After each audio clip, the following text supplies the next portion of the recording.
Hello and welcome back to the podcast. We are in the classico format. Myself, Samaideng from Din, and a guest who has been absent for far too long. You know her from our Patani episode back in February. Kay, what's up? Hello. Good to be back. Welcome back, Kay. Special K. Special K's back. So today, basically, we wanted to... So kind of the idea behind these episodes, we're going to do 2 episodes, right? Mm-hmm. The idea is we were going to do a history of Thai foreign policy. And basically, when we were kind of researching this, it's quite obvious that kind of splits up into 2 very distinct sections. Right. One of them being the colonial period, and then obviously the post-colonial Cold War era. Mm-hmm. So in this first episode, we're going to focus on the colonial period and answer the question which is really persistently being asked of people who know about Thailand outside of Thailand, which is, why was Thailand never colonized? Are we qualified? Well, we seem to be qualified to do all the other episodes we do. I mean, or not. I don't think we're qualified for anything, but that just means we should do it. Well, no one else is. Yeah. That's kind of like the backbone of this whole endeavor, right? Is no one else is doing it, and they're all qualified, so we it. Might as well do it, even though we're not qualified. Yeah, exactly. I'm taking that. I'll do that. Well, actually, I mean, Kay has like some quite good credentials. Good point. Oh no. Oh no. So it's just because we're not qualified, but she is.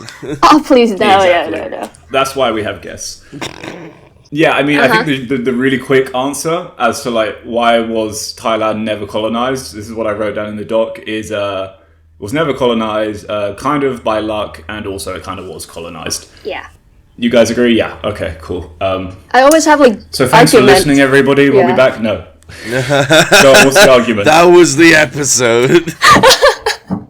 But you know, like always there was an argument about like whether Thailand is colonized or not, and even some of like senior or like, you know, famous researcher and academic in Thailand always come out and like, no, we were never colonized. But like, if you look at the historical perspective and like all the document, and we are some kind of like semi-colonization country, I would say like that. But we can go further into that later on. Before we get into things. The way I perceive it, is if you're playing a game of Civ 5 as Ramkham Hang, because that's the only, like, you can play as Siam in fucking Civ 5, and then all you do is conduct foreign policy and have good relations with your neighbors, but you never declare war on anyone unless it's, like, right next door to you, and basically when... It's a domination victory, right? And then all these other empires are trying to come and like take your capital, but you're always like, hey, no, don't do that. Here, let me give you some cities instead, right? So I see it as a very protracted like Civ 5 game where you just do your best to give your enemies stuff without like them actually coming to encroach upon your own like important part of your nation state thing. Boom. Yeah, and also it's kind of like treading water is kind of how it looked to me when I've been reading about this whole period. It's like we're just about keeping our head above water, not being fully colonized. Yeah. It is. It's how my mum does our house's finances. It's like Exactly. Yeah. It's something. So I think. Yeah. So also I wanted to say as well. This kind of this history kind of cuts to 2 other topics that we've discussed on this show a couple times. One is the Thailand is a special country notion, which is held by a lot of the Thai right wing, you know, which is that there's something kind of unique and special about Thailand. And one of the key things they always point to is this kind of never colonized thing. Mm-hmm. And the other one is the other concept we've spoken about is Bangkok as an imperial core of its own as it relates to the rest of the country. So, So we people who have listened to previous episodes can kind of, you know, weave this in as they like. So, should we kind of go back to 1511? What a year. I'm just gonna like run through this really early history. So the first documented contact with Europeans was in 1511 with the Portuguese, who were the first pretty much everywhere of the Europeans. But then kind of the next few centuries, the region was treated as like all these other regions east of Europe. So you've got these European powers kind of like tentatively probing all of these areas, and Africa as well, that is, at first for trade, proselytizing, and then that would result, of course, in colonization. Particularly in Siam, it was really the English, the French, and the Dutch were all kind of trying to get in there as these imperial powers. But the thing is about these early days, which is like the Europeans weren't really able to assert themselves in these areas, right? But you can see them trying. And then we can get onto like the kind of when it starts to kick off, which is, I mean, this is the siege of Bangkok under King Narai. And actually, I'm not really sure about this. Kay, like, how much is this known about? Like, you taught this in school and stuff?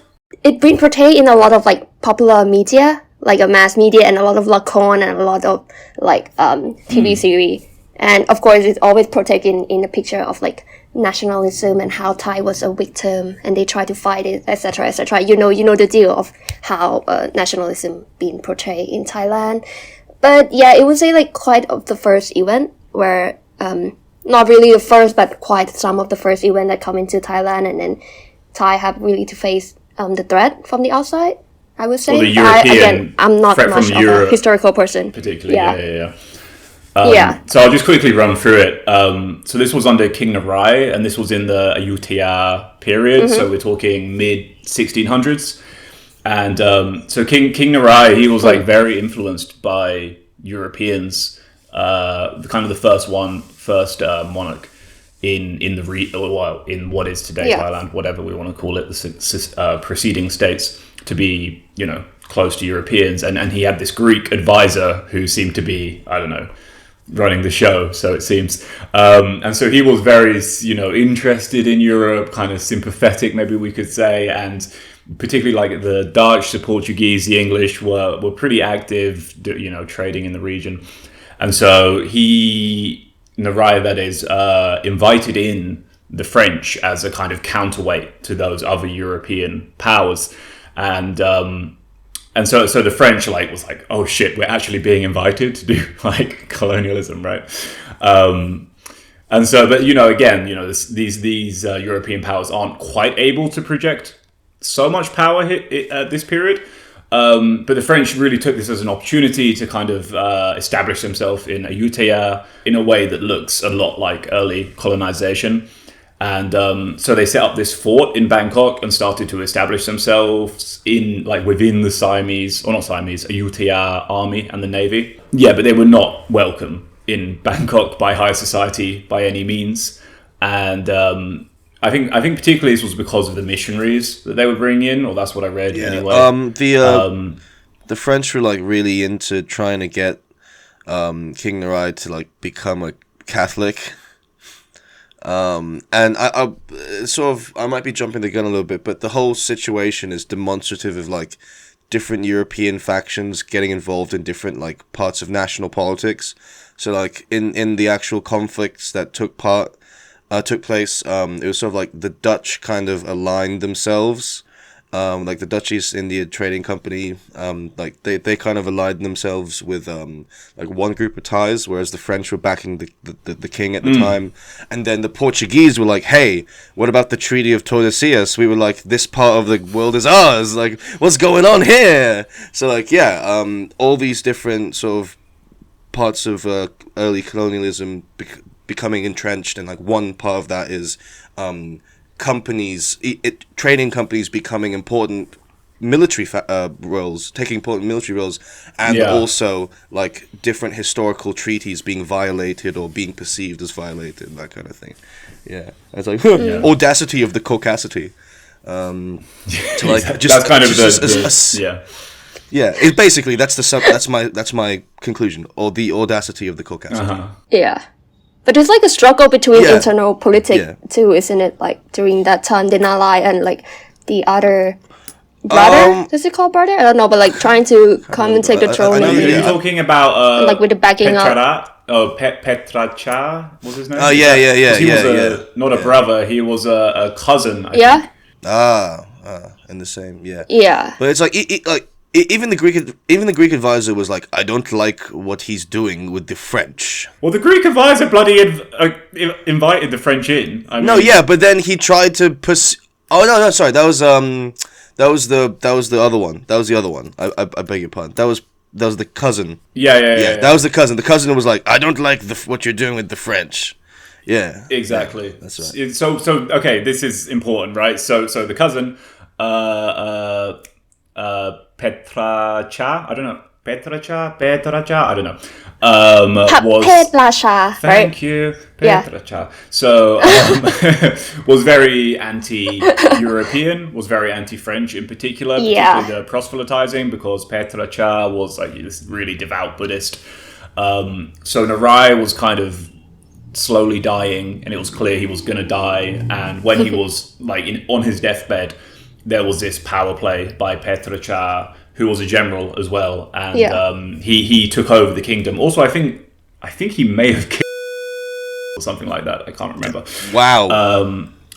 Yeah, and married his daughter. And also, like, there's a lot of there's also a lot of stories that he Narai as well. But he was he basically, while Narai was dying, took over the country and sieged those French forts for several months, trying to get him out, and eventually, pushed him out of Ayutthaya. Yeah, he did success, right? Kicking out the foreigner. Are we saying that this king of Ayutthaya... See, now I might even have to cut this. That's kind of slanderous. Is it not? Yeah, there's going to be a lot of beep in this. What the fuck? So how can we talk about history? Let's just roll with it. How are we supposed to talk about history? Wait, it's like 112 cover up all the history thing too. I don't know how far back they cover up. Exactly. So people have been charged with lèse majesté for talking about Ayutthaya era royalty. So we gotta get the old beep ready. For fuck's sake.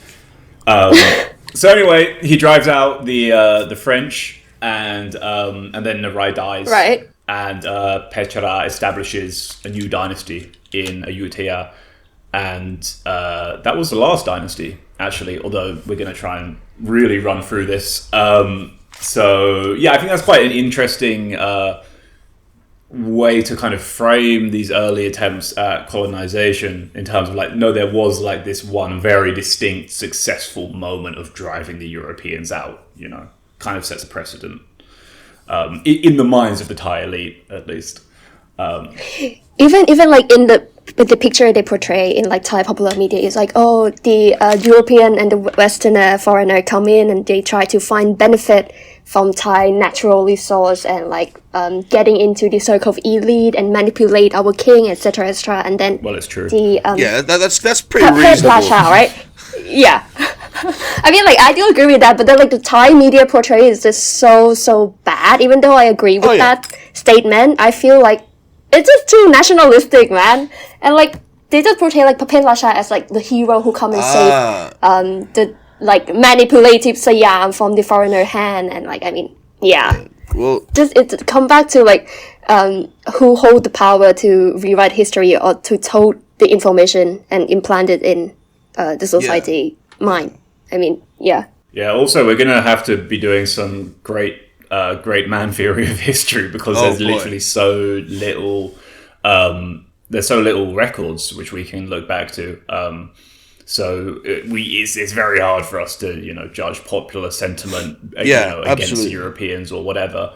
We really don't have that much to go on in these earlier periods, but fortunately we are skipping ahead and ignoring the rest of the Ayutthaya period and getting to really the juicy parts, which is the 1800s. And really, I want to kind of set the stage for Siam in the 1800s, because this is what we're really going to dig into. And so I've got this map, which is in the doc, which you guys can see, and I'll put it in the description of the episode. And it's a pretty basic, standard kind of Wikipedia-style map. But you can really see Siam the territory of Siam being chipped away over the course of the late 1800s. And we're going to talk about how, and also you can start to see how modern Thailand got its borders as well. And we're going to talk about how that process kind of happened. And as well, I think what's really important before we get into that is talk about like what Siam actually was, because certainly it was not a nation state as we know it today. And something we've talked about in previous episodes a lot. So we've got this kind of muang system, where you have these cities or I suppose that's the only way to describe them, all these different regional capitals which had a lot of autonomy simply because Bangkok was not able to assert itself in the further reaches of its of the kingdom, right? So a lot of the territorial claims by Siam were just claims. They weren't necessarily administering in this whole area on the map, right? So I just want to add, like when you say Muang, I want to add there is this thing called Hua Muang, or I think it's referred to what you're saying before. It's different from Muang because like Hua Muang is like the head city, so they have an autonomy over the other city too. So like the head of the regional city. I don't know if that makes sense or not, but a little bit of the differences. Yeah, it's like it's like a sort of kind of loose federation of city-states with like regional control around the city-state, that kind of thing. And it's like federated under the monarchy, but then obviously the further away, like you say, the further away you are from the imperial, so from the main core, then like the less physical control you have. Like physical presence and physical representations of dominance. So we talked about this a lot on the Jip Pumisak, the real face of Thai feudalism. We talked about it a lot on that. So I mean, go back and listen to that. It's an important episode. But essentially, this is how Siam was governed. And actually, pretty much everything which is today a state kind of has a history of this, really. Including in Europe. But this is the mandala system, right? Like the mandala tributary system? I would say so, yes. Right? Because it's like a series of concentric overlapping circles. But the mandala system was sort of more like say for example like the Siamese Empire, then the Khmer Empire, and then like whatever the hell was going on with Burma at the time. Like it was more like that focused, but I think you could argue at a lower level it works the same way. Yes, I do agree. Like Siam was treating like Hua Muang just like the tribunal system. Like they just send an envoy and then they collect the good tribunally from like those Hua Muang, and then they claim like, oh, because they pay us this good, they belong to us, even though despite the fact that those Hua Muang or those head city also pay the good to the other empire or higher too. So it can't so it just, as you said, like Thailand, Siam just claim it's just a claim. It's not really the actual they belong to us kind of thing. And they just take advantage of that situation and just, claim it as their own, and then they tell it to the foreign entity that come in and say like, oh, from here to here it belongs to us. Because we don't have the map yet back at the time.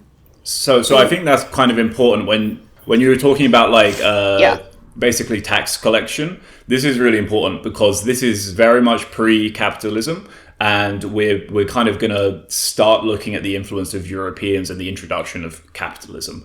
And again, obviously, we talked about this in the Jip Pumisak episode, but at the time, really, in terms of the economy, there was an absolute monopoly by those muangs, right? By the leaders in those muangs, be they direct relations to the monarchy or not in Bangkok. And this is how I think. Samai, maybe you can remind me. Like, there's this trade monopoly system which is owned by the muang governors, right? And that's kind of how finance, if you like, how the economy worked, right? Well, you mean like in terms of trade or like pre-capitalist economy. Yeah, it was like trade between. Well, in terms of like trade, like proper trade, right? Yeah, there was like the trade monopoly system where it was regional like feudal lords of the heads of the Hmongs like asserting themselves into every part of the trading sphere. But that would just mean every part of the economy was essentially just controlled. And that there was like a weird period of there was still a lot of collections because there was loads of taxes, so many fucking taxes. But yes, you're correct.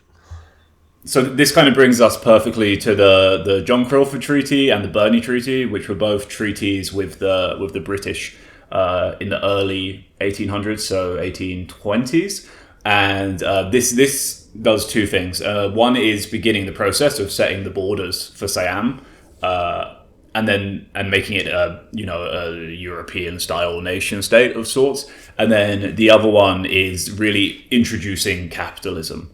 And this is because the British wanted to obviously get in on that trade, wanted to get in on the economy and start making money. So basically. I can't remember which treaty this is. Kay, maybe the Crawford or the Burney. Like one of them really kind of opened up the economy to the British. I think it's the Burney one, right? Yeah, right. So I think they set up the treaty, and then they start opening the international trade and the route of export.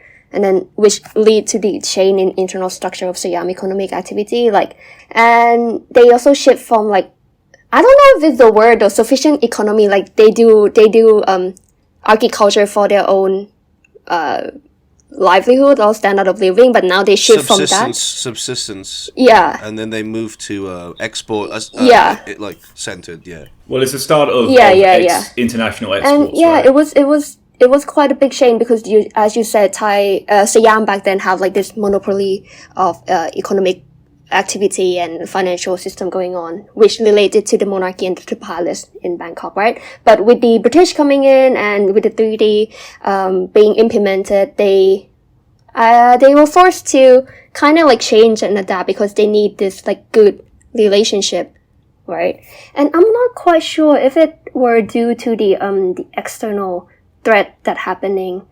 I'm not sure if it's the correct time though, but back then the king did not really want to do the Burney Treaty, but then there was this the Myanmar and British war in which Myanmar lost. I'm not sure if this is in the Burney or the Bowling Treaty. Part of the, as far as I understand, Burney and John Crawford ones would kind of more determining Siam's opinion on or position towards states in the region, right? Empires or wherever in the region, right? Yeah. So I think the way I kind of read that, the way I kind of read this was the British were already heavily invested in their Malay and Burma territories, right? Yeah. And Thailand had this really long history with fighting the Burmese, and so the British kind of utilized Siam as an ally to ensure their colonization of Burma. They were saying, an enemy of an enemy is my friend, something like that. The same is also true of the Malay territories to a lesser degree. But essentially, Siam saw I guess they kind of they saw it in two ways. One is, the British are coming and hurting our enemies of Burma and Malaysia. This is good for us. However, they might turn their attention to us, so let's try and make friends with them. So I feel like it was kind of a very tactical play on that. Yeah. They were, forced into it to a degree, So if no one has anything else on that, I think we got to move on to the big one. Yeah, go on. Okay, so when Myanmar was attacking, when the Brit, can I say the Brit? Is that rude? Is that rude? Fuck, what? You can say what you want. You call them crackers. Cream crackers. Anyway, So Burma lost the war, right? And actually, before they lost the war, Thai got this negotiation. They got this proposal from the Brits saying oh, you want to do this treaty with us, doing trading and etc. Right? But the king, he said no. And as soon as the war ended and Burma lost, right, some of his minion, the king minion, come in and say like, you know what? Maybe we should try to consider it, because like maybe we are facing another like higher or much larger threat than what we used to before during the past. So maybe we should try to go with being their ally instead of like with our high ego saying like, oh, we don't need them or we don't need the trade. So I feel like that also like the start of the beginning of the treaty is like Thailand begin to think strategically that maybe there are bigger is external force outside of us and that we need to find some suitable, because we definitely can't go using like force against them, because we see from the example of Burma. So I feel like that's also lead to the signing of the treaty, as you guys were talking about too. So this was under King Naklao, right? Yeah, I think so. We haven't really dug into the leadership that much, and I think when King Mongkut makes an appearance, we really have to start looking at the leadership to try and get a better idea of who's kind of making these decisions. So I just want to talk about King Mongkut quickly, because this is the real I don't know, external threat era under King Mongkut and his successor Chulalongkorn. So quickly on King Mongkut, so he came to the throne in 1851, and he was there for 17 years, right? And he's a really adored figure by the Thai royalists today. He's known as, the father of science and technology. So he was quite reformist in the European sense. So he introduced European style education to his court, as well as, Western geography, kind of got rid of some of the because obviously before education was really intertwined with kind of Buddhist teachings and Hindu Brahmin stuff as well, right? So he kind of scrapped a lot of that for his court and brought in this more European way of perceiving the world, right? And there was like this big influx of missionaries under him, although apparently that they didn't have much success, and Siam was known as a very tricky place to convert. I'm not entirely sure why. But, Mongkut also reformed a lot of aspects of Buddhism during his time as well, right? And so we've got all these firsts coming in under King Mongkut. So we've got like the first printing press, Western-style military units, and also he cut ties to the Qing dynasty, which in China, which I think is really important, because we start to see Siam shifting its focus away from basically, the big, looming China in the northeast, and looking towards the west as the real world power players, right?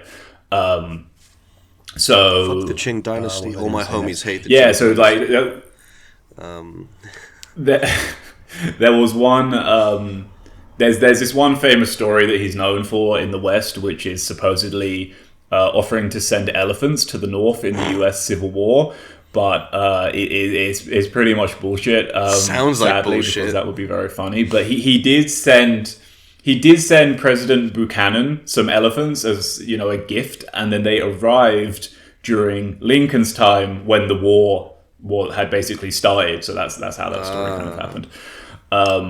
And then there's the eclipse story. So maybe we should talk about how... this is the eclipse story is like, I think, a really key narrative for the Thai royalist mindset to understanding how, Thailand was never supposedly colonized.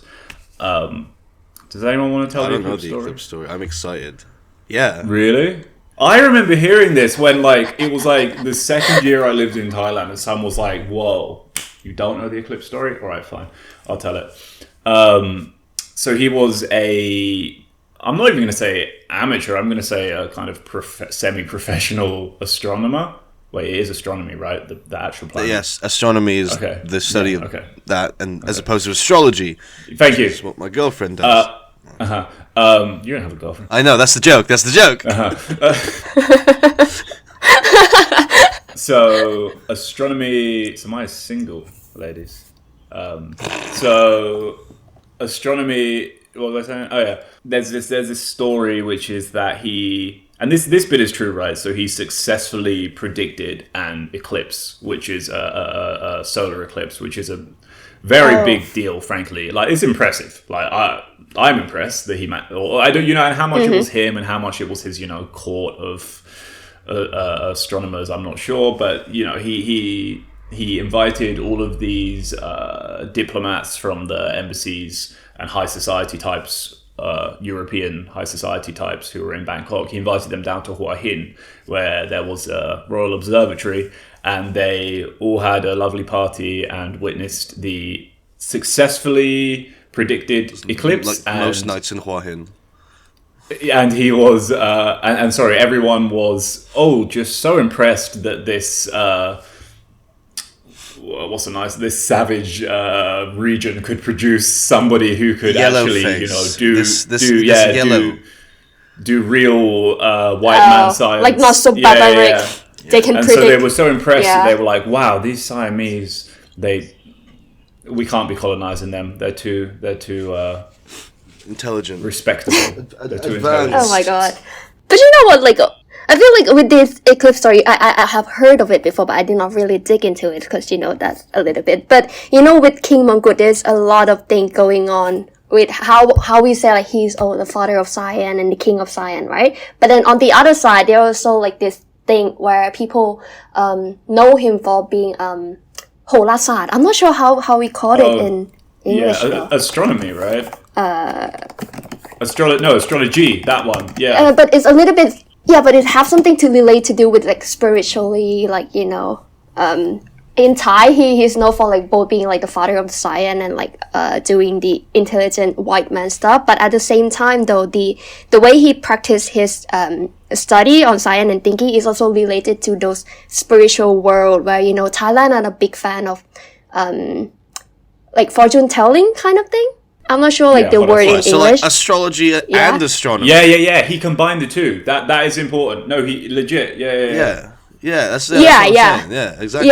Yeah. So it's not really just pure science thing that the white man pick up, but also some spiritual thing going on, like laying beneath under his intention of studying this kind of thing. Because how the palace and relation to spiritual fortune telling have the relationship going on since a long time ago. Like if they're gonna do war, they need to like have a fortune teller tell them first like which day is the best day to go for, and they watch the sun, the star, and I don't know, they do their thing, they do their math, their spiritual math. And I think that's like that stresses the fact that he successfully predicted this eclipse is like a very big deal if you're like a believer in some of this religious stuff as well, right?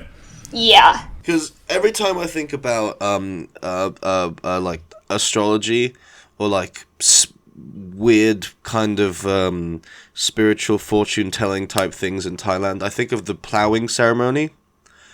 And I was just wondering, the ploughing ceremony dates back, right? Like 13th century type situation. But I was wondering if there was like any changes to it, along the line. No, I think they got rid of it under Chulalongkorn and then they brought it back again, I think. Madness. I'd have to check. I might be wrong about that. That's Mongkut, right? So this is really seismic shift in Siam's economy, in foreign policy, domestic policy as well. And this is the Bowron Treaty of 1855. Oh, and the this is big a really one. big one. Yeah, so basically this is like following the British playbook of colonization. They implemented this treaty, which essentially opened up Siam to the British, particularly the ports, right? Like Bangkok and I think Songkhla, places like that. And I think it's really important to stress the context of this. So this happens. The previous treaties we were talking about before were pre-Opium War, right? And so this is post-Opium War. So obviously this was like just in case anyone isn't 100%, this is the British assault on China, where the British with their gunships just bombarded the Chinese coast, which is where the population centers were, to basically ensure and force the Chinese to allow the British to sell opium into China, which was absolutely devastating to the people of China. And that's also how the British gained Hong Kong, right? And so in 1850, this is before the Barring Treaty, the big one. In 1850, there was this diplomatic delegations to basically try and do the Barring Treaty, and it ended very badly. And the British threatened to send gunboats to Bangkok. So I think this definitely had Mongkut kind of, worried, and rightly so. And this kind of goes back to what you were saying before, Kay, in terms of we really need to start considering the absolute threat we're under from these European powers. And the Opium Wars is, I think, a really big turning point in how the British were perceived as just, oh shit, kind of force. Look what they did to China. I mean, Asia. We're smaller than China. What do you think they'll do to us? Yeah, so this kind of friendly diplomacy is replaced with what's called like gunboat or gunship diplomacy. Yeah. Right. So the really significant aspects of the Barring Treaty, and so this is 1855, right, is that Bangkok essentially was a British territory, particularly in relation to trade and also law, right? So even like Brits were allowed to go there, to live there, to conduct business, open businesses, and even they were immune from prosecution under Siamese law unless the British authorities permitted it, which, reeks of colonization. And also the Brits were now allowed to import and sell opium into Bangkok. Yeah, so basically this is only within Bangkok and some other ports. Technically the rest of Siam still independent, although the British were still running around there as well. But yeah, the British held an absolute monopoly on foreign trade out of those ports, which is very, very, very significant. And this is when we're talking about, well, Siam was, it kind of was colonized, right? Yeah. So this was the point that people made, if you look at the history and the context, Siam. I keep saying Thailand. But yeah, Siam is seriously not the peel from colonization as we always thought in history lesson, right? We see the semi-colonized system where, as you say, the court and how they have the monopoly and how much they have power in the center of Siam back in those days. And even the elite, they can't really do anything much because of the pressure from how much force the Brit have during back in those days. So it's something really interesting, and we see how the dynamic of Thai foreign policy suddenly change in the next couple of period from after the Barring Treaty. Yeah. And especially the capitalism coming into play too. You were mentioning it before, right? And how Thailand was introduced to this financial economic system from the modern, or back in those days, the Western kind of system. And they have this taxing, importing, and etc. etc. Yeah. Absolutely. So again, this is also, remember, this is in the context of the British being really firmly established to the east in Burma and also to the south in the Malay states, as well as the French kind of moving in from the east, from Vietnam, Indochina, as they called it. So Thailand is doing, as we said at the beginning, starting to do this Treading Water Act, keeping the head above water in this period. And also, I briefly wanted to mention that Mongkut is also the king of The King and I, which is maybe what he's most famous for outside of Thailand. That book is pretty fictional, but there was this British woman who was brought into his court as the teacher for his many children. Right. And then just quickly going back to that clip story, I wanted to say the kind of fun fact at the end, which is, so everybody went to the eclipse party, and a lot of people caught malaria, and that's actually what killed the king.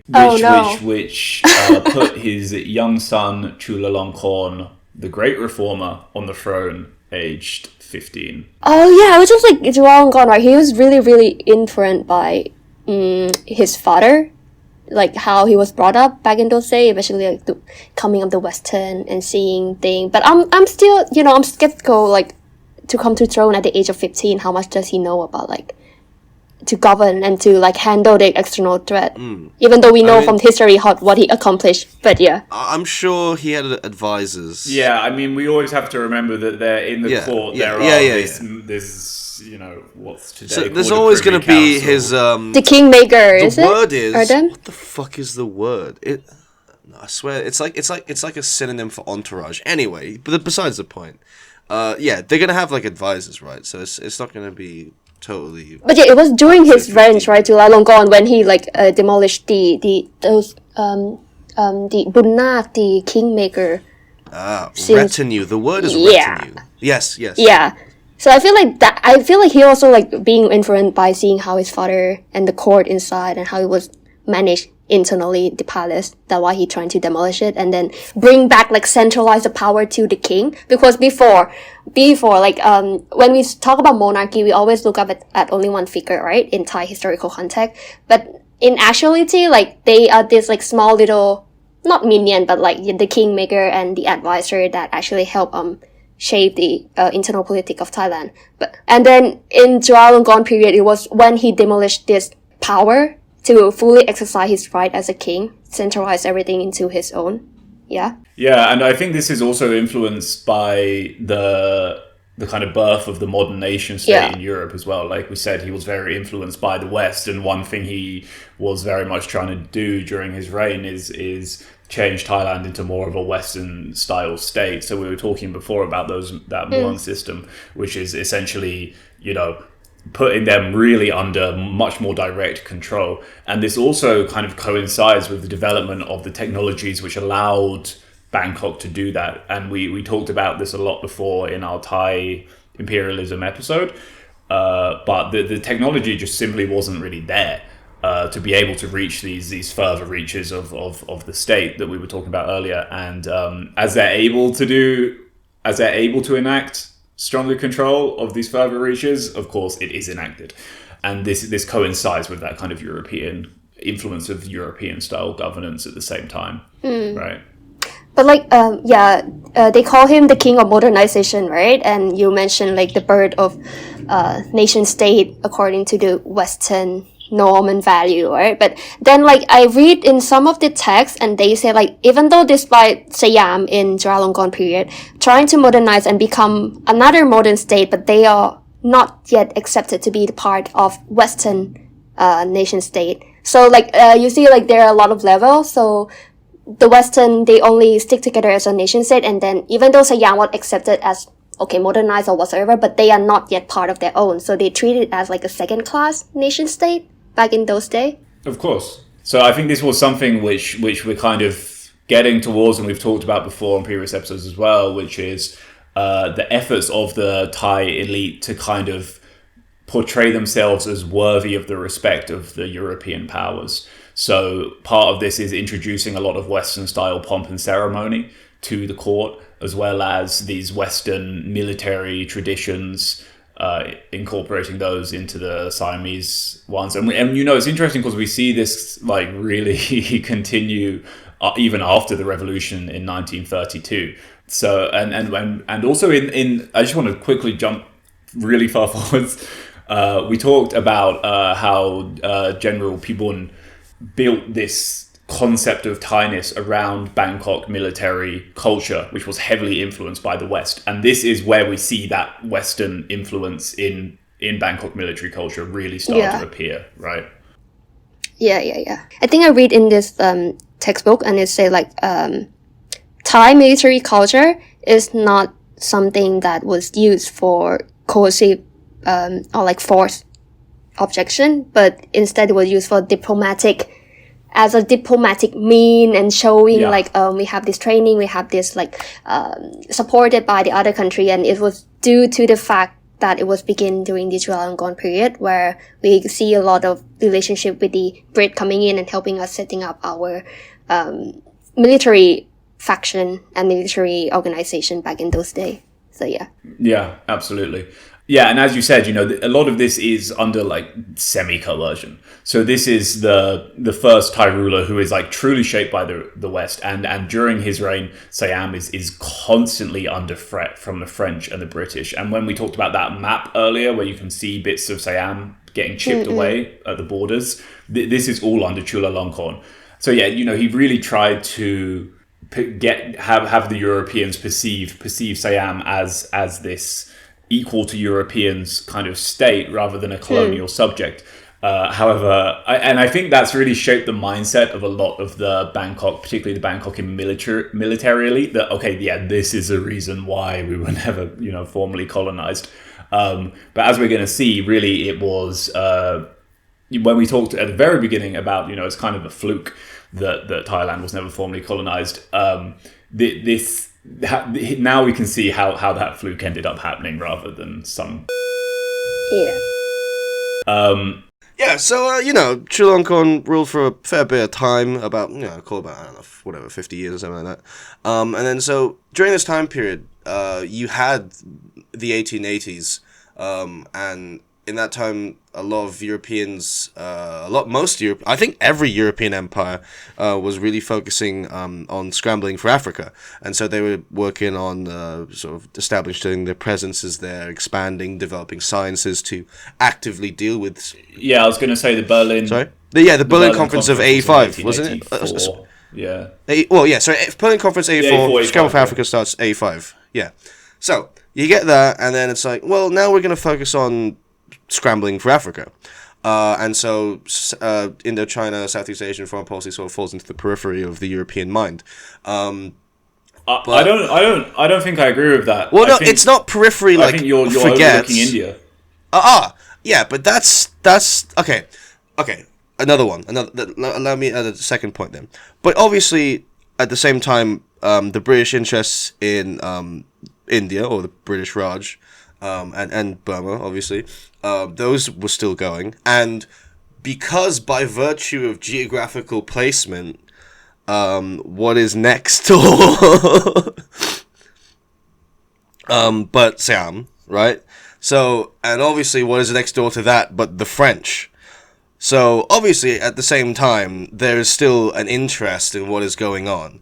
But the way I see it is that this is like a little bit of time where Thailand gets to Siam gets to define itself in terms of its sort of like we are kind of the... It's like how Israel says it's the only democracy in the Middle East. The way I sort of see it, it's like, oh, Thailand is the only modern country in Southeast Asia, or something like that. Because there aren't any other countries, because they're all colonies. Well, I don't know. I don't know if I'd entirely agree with that. I kind of see it as like more in terms of Siam as this. It's a buffer zone, isn't it? Siam was like it was a buffer zone, but not quite. I would say at the moment it was still a work in progress. Sure. I think the Brits were fairly content with the situation with the ports, but the French were really chomping at the bit, because the thing is that the Brits had India as like the main colonial, the gem. What did Queen Victoria say? The biggest jewel in the crown of the empire, whatever the hell. Yeah. Yeah, and then the French needed something else to compete, right? And so they saw Indochina as the means of doing that, and so they needed to expand Indochina, and Siam was very much So then you see the territorial claims and the territorial gains on like Laos and Cambodia, and then so there is sort of that interest coming from that side, but. I would argue like the British were pretty content with their border situation, except for like obviously down at the bottom, in terms of the Malay Peninsula, and then a little bit towards the top, as that map will demonstrate. Like there were like some sort of encroachments, but on the whole, like I think that. I don't know by what virtue. Like a lot of this period of time, I struggle to determine motive from a lot of these different sides, because it's so weird. But by some virtue, I think we have to look into the economic elements mostly, because as we said, the Brits really had this monopoly over Yeah. the ports. And so any further encroachment could risk, destabilizing. But that's that. why I think that it was fine. They didn't perceive like the French taking bits of Laos as bad because there were no ports. It's landlocked. Okay, so Yeah. let's get into that because that really brings us. There you go. To I did it for you. Between Siam and France in 1893. So as we were saying, eastwards in the mid 1800s, the French are really establishing their control over Indochina and are looking at expanding further east, particularly what is today Laos. And so they sent this delegation to Bangkok to try and pressure Siam into ceding their Laos territories, which, as we said before, were not particularly strongly governed in the first place. So there were these French merchants operating out of what is today Laos, which was at the time against the wishes of the Siam government. And so Siam expelled these three very influential merchants. And afterwards, and this is this really weird story that I didn't dig into enough, but the French consular officer in Luang Prabang, Victor Alphonse Mazy, committed suicide, which is really bizarre. And the French portrayed his suicide as, he was being harassed and dogged by these Siamese brutes and blah, blah, blah. And they were basically using it to stir up anti-Siamese sentiment among the French and the French public. And so the French, they're kind of using this territory to the east for these colonial expeditions. And it was just them extending their territory. So they would send in these kind of mercenary units and establish themselves in one of these muongs, or like smaller muongs, right? Which Siam claimed. And so in the big one, which is in 1893, Inspector Grosjean, I don't know, does anyone know how to pronounce that? Grosjean? Gulin? Looking for the name. Where is it written? I'll highlight it. Oh, God. Ugh. I give up. Grosjean. Yeah. Okay. Grosjean, let's say, so he led a militia into what is today southern Laos, claimed by Siam. And also formally it was claimed by Vietnam, which is why the French had their, what's it called? What's the Latin word? Casus belli, right? For claiming this.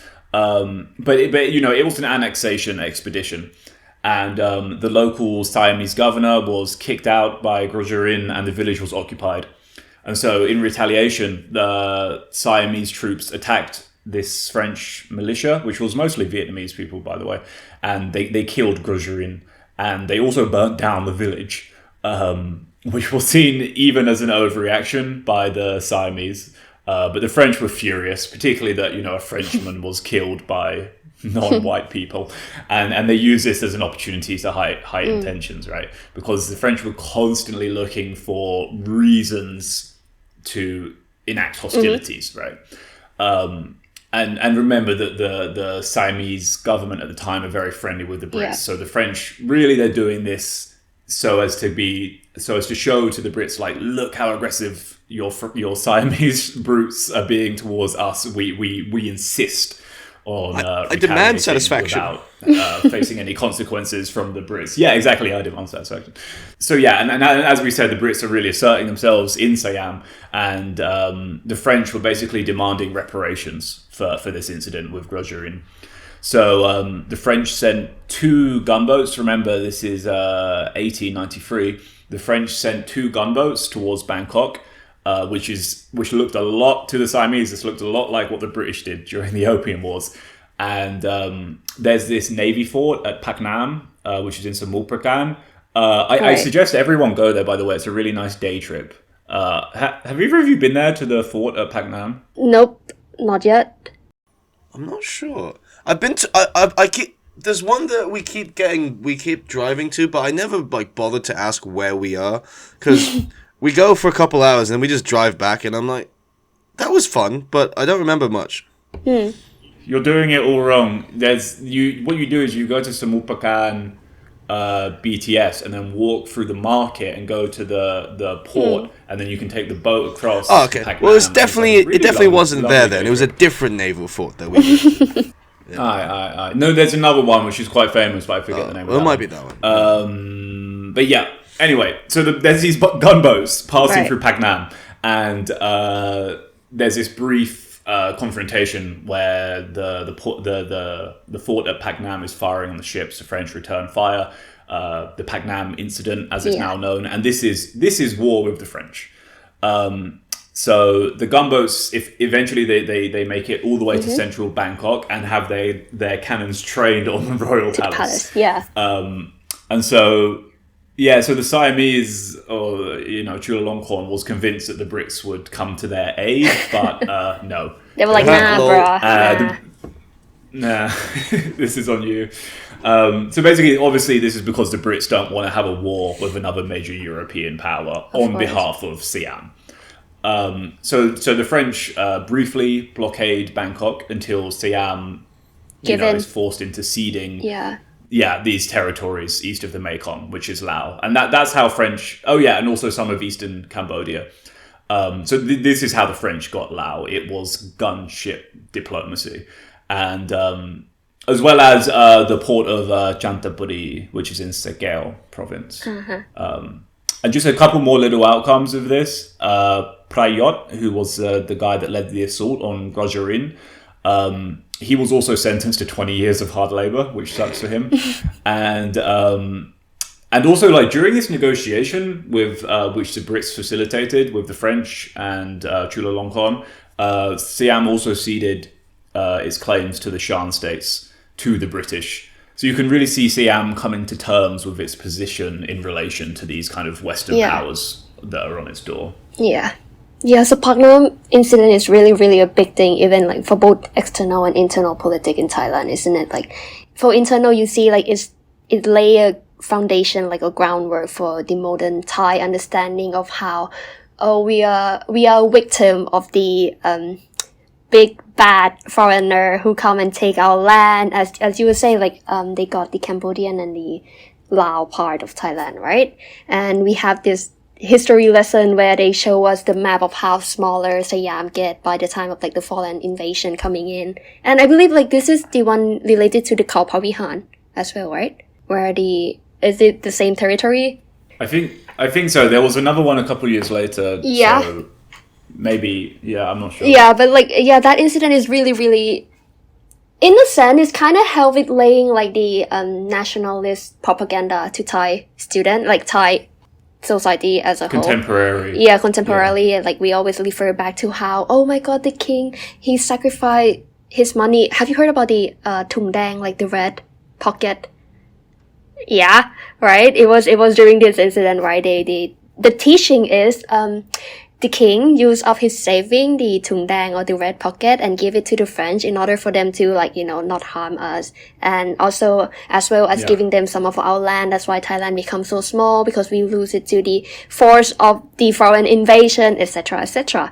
But then if you look at that is the internal politics, right? But if you look at the external politics, Thailand now, immediately after seeing all the example from other country, our friendly neighbor getting attacked by those invasion, they now face the first-hand experience of how it feels to have the gun point at the palace.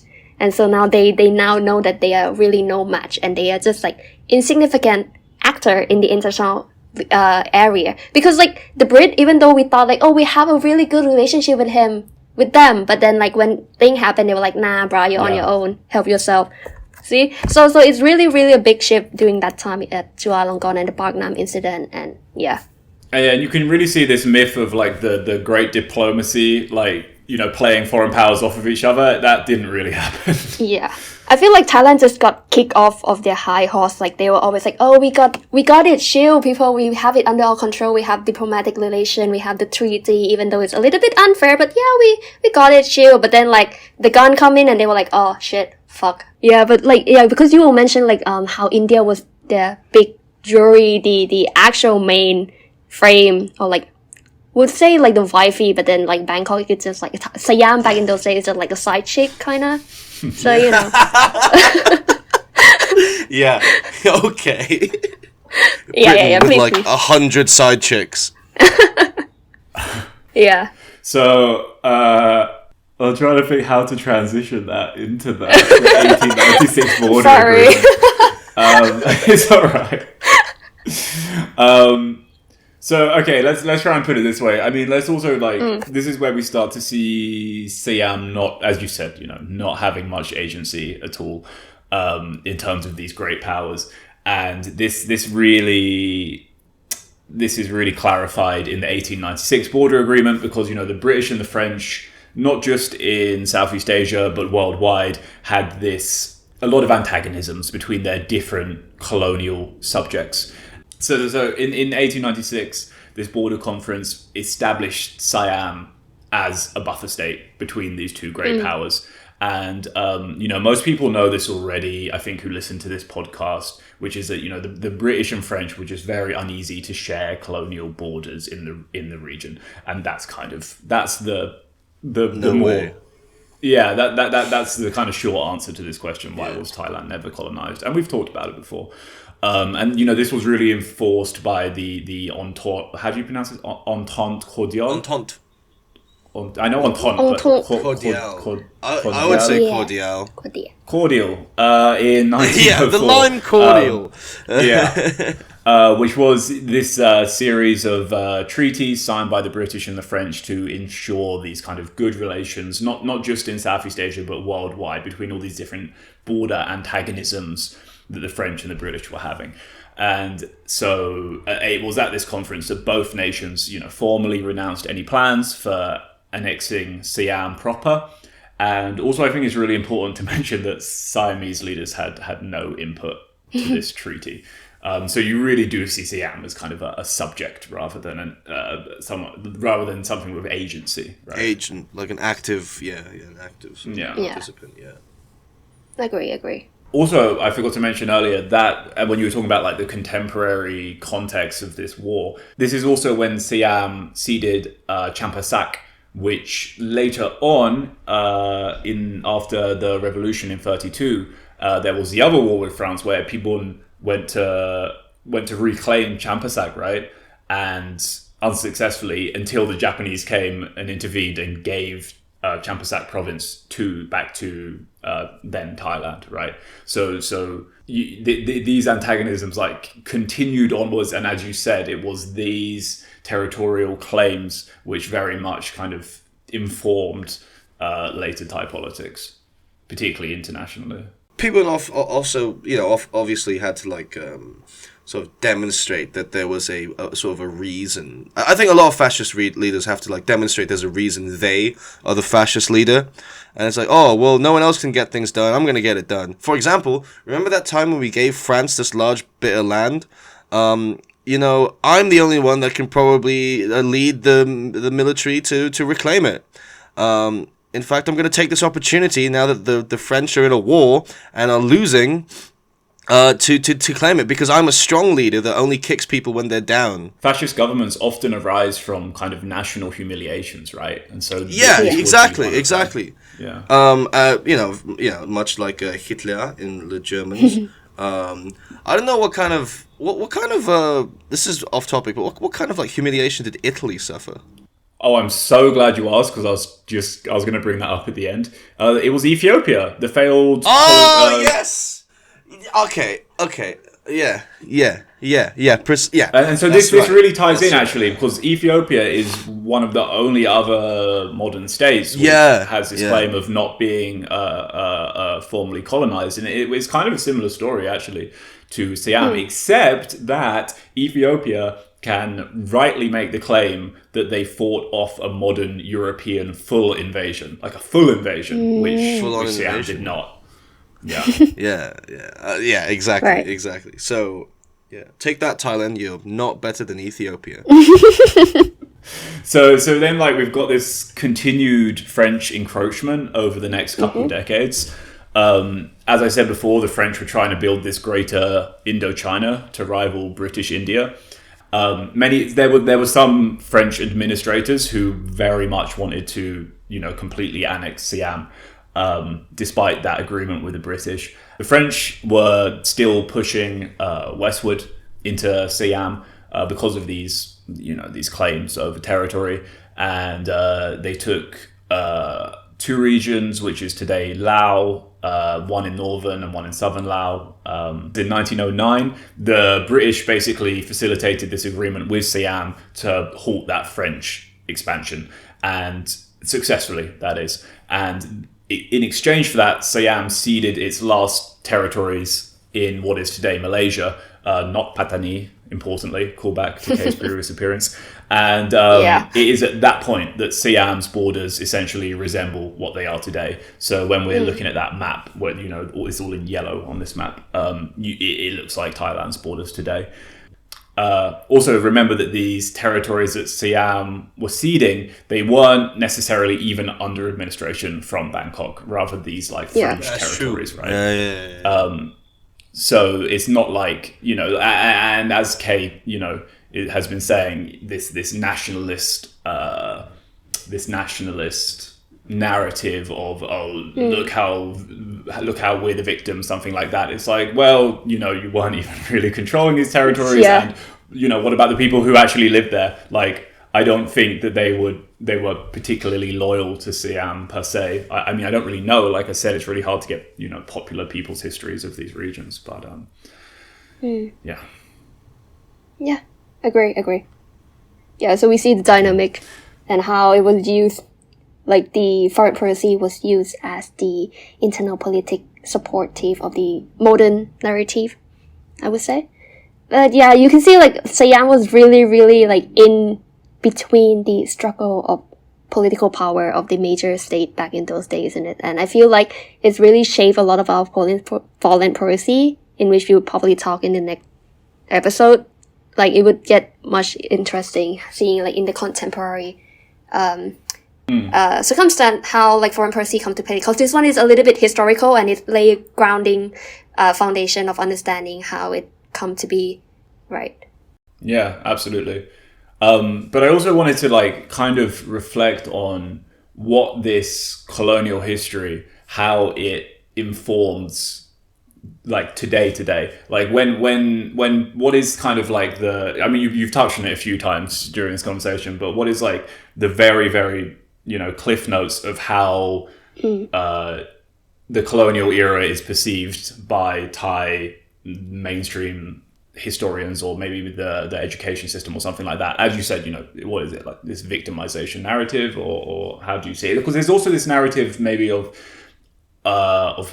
pride, of this great diplomacy, of being seen as a fellow European, something like that. Like how do you kind of rationalize it? Like, to bring themselves up in the high horse, like Thailand is like walking among the giant, the only state to be modern enough to interact with them, right? Yeah, I feel like that really become our pride as a Thai citizen, isn't it, in Thai society?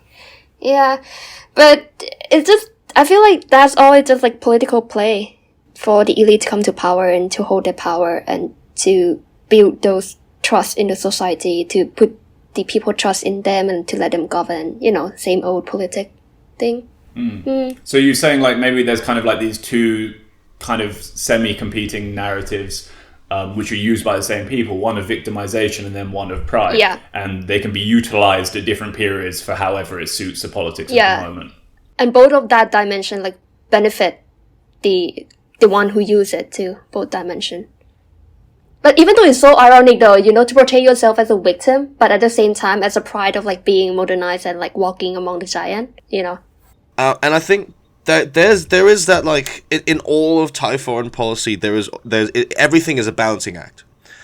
Whether it's like dealing with China or the US, or whether it's telling your own population what you believe about the foreign politics, it's always like balancing something, whether it be the truth with not so truth, whether it be two different sets of interests, whether it's like internal politics versus external politics. Everything is, God, we're doing a Marxism, guys. We're doing a Marxism. It's interesting because you bring up the current like US-China balance, because like you can see it today, which is this kind of tentative, like I definitely think that the current Bangkok elite, and probably so many periods in this history that we've talked about, they really saw themselves as, we're being clever, we're playing both sides. Yeah. When in reality, I'm playing both sides so I can come up on top.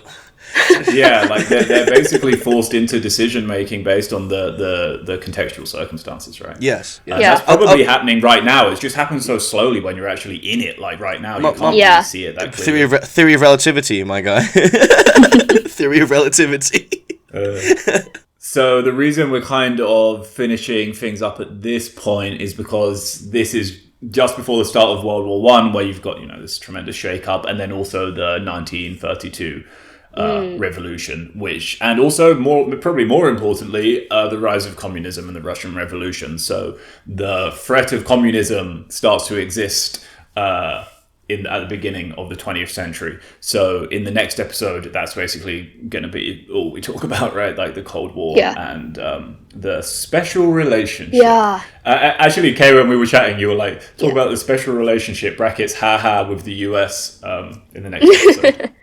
I feel like, like Thailand foreign policy and foreign affair really, really come to be more interesting during like the Cold War and after the World War II. Oh, yeah. And I feel like, the historical part, they're good, but I feel like it's just it's serving the internal politic more. But then when we come to look at the period of like after the World War II and the Cold War, and when you say the communists and the US come into part with our internal politic, I feel like it's more interesting and going to be more, exciting to talk about.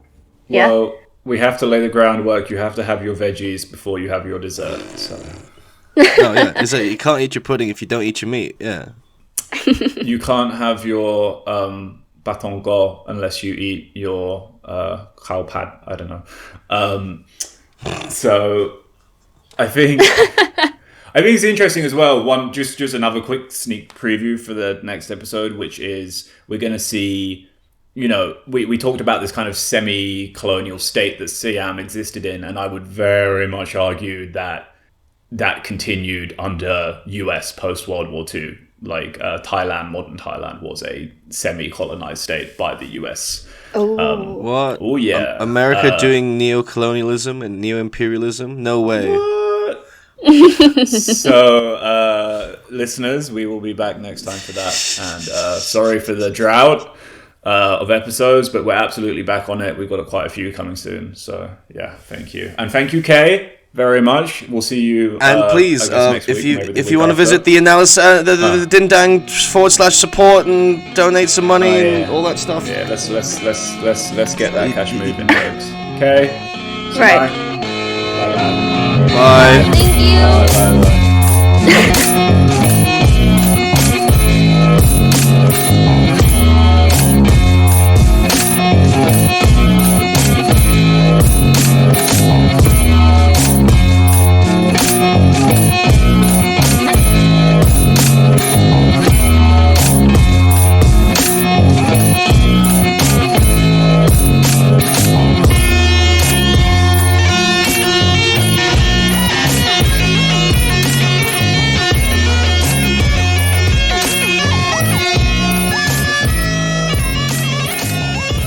Yeah, it's a blue tack ball.